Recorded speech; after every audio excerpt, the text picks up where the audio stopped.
নমস্কার বন্ধুরা, আমি আবার সেলাই নিয়ে চলে এসেছি। তোমাদের বলেছিলাম আমি এলাইন ফ্রক শেখাবো। আজকে সেই এলাইন ফ্রকের মানে ডিজাইনটা করতে গেলে যে কীভাবে মাপ করতে হয়, কীভাবে তোমার আঁকতে হয়, সেটা আমরা দেখিয়ে দেবো। মোটামুটি আমরা যে টেপ জামায় যে শিখেছি, সেই টেপ জামার কাটিংয়ে কিছুটা হবে। এখানে আমরা এবার শিখবো হাতা। হাতা কীভাবে কাটতে হয় সেটাও এর মধ্যে শিখে নেব। তাহলে এলাইন ফ্রক করতে গেলে কী কী মাপ লাগছে: ঝুল, ছাতি, পুট, হাতা, কাফ, শেস্ত, কোমর। সবকটা মাপ তোমরা মোটামুটি জানো। শেস্ত হচ্ছে পুট থেকে যে একটুখানি কোমরের কাজটা, যেখানে কোমরটা হয় যাবে যেখান থেকে, সেইখানটায় মাপ করলে সেটা হয় শেস্ত। আমি শেস্ত নিয়েছি 9.5। তাহলে যেভাবে মানে টেপ জামা শিখেছিলে ঝুলের সঙ্গে 1.5 যোগ আর হাফ যোগ, সেইভাবেই যোগ করতে হবে। পুটকে অর্ধেক করে নিয়ে 4 আনা যোগ, সেটা করতে হবে। এইখান থেকে এটা বডি মোহরা নাবানোর জন্য আমরা কি করেছিলাম, 20 থেকে 22 হলে 4 দিয়ে ভাগ, আর 24 থেকে 28 হলে 4 দিয়ে ভাগ করে হাফ মাইনাস করতে হবে। তাহলে এখানে 4 দিয়ে তুমি ছাতি 24 আছে, 4 6 24 হচ্ছে, 6 থেকে হাফ বাদ দিলে 5.5, তখন এইখান থেকে এটা গুনে নিলে 5.5। সেখান থেকেই ছাতি যাবে, যা শিখেছিলে ছাতিকে 4 দিয়ে ভাগ করে 1.5 যোগ, তাই করতে হবে।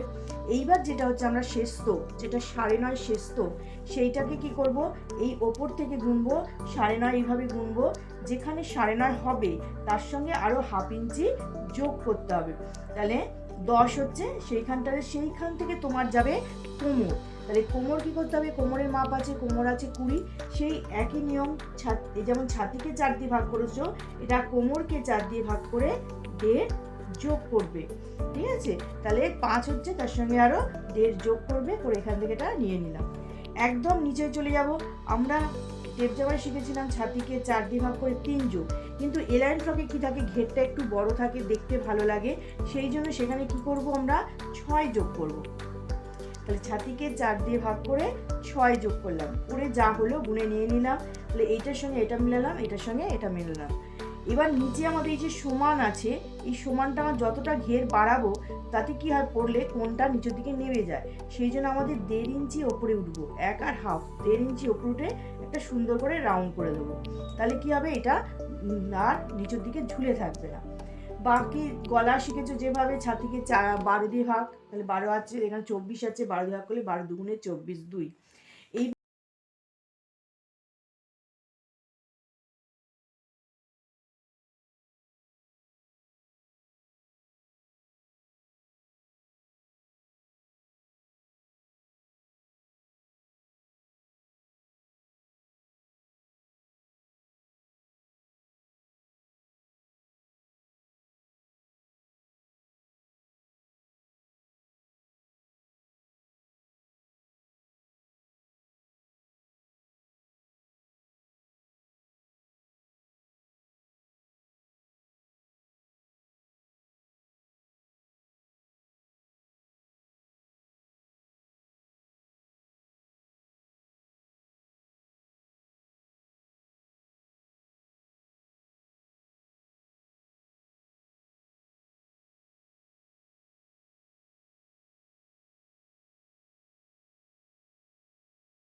এটা মোড়ার থাকবে, সেই জন্য 1 ইঞ্চি ওপরে উঠবো।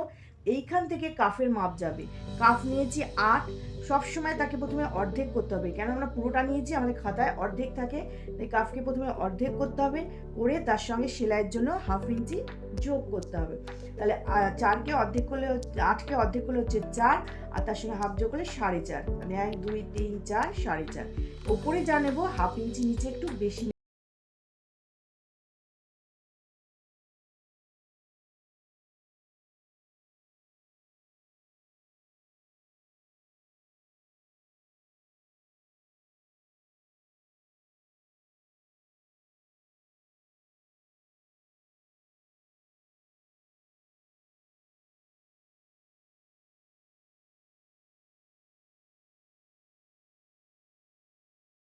বন্ধুরা, আমার যদি এই ভিডিও তোমাদের ভালো লাগে, আমার আরও ভিডিও দেওয়া আছে, তোমরা আমার চ্যানেলে দেখে নিও।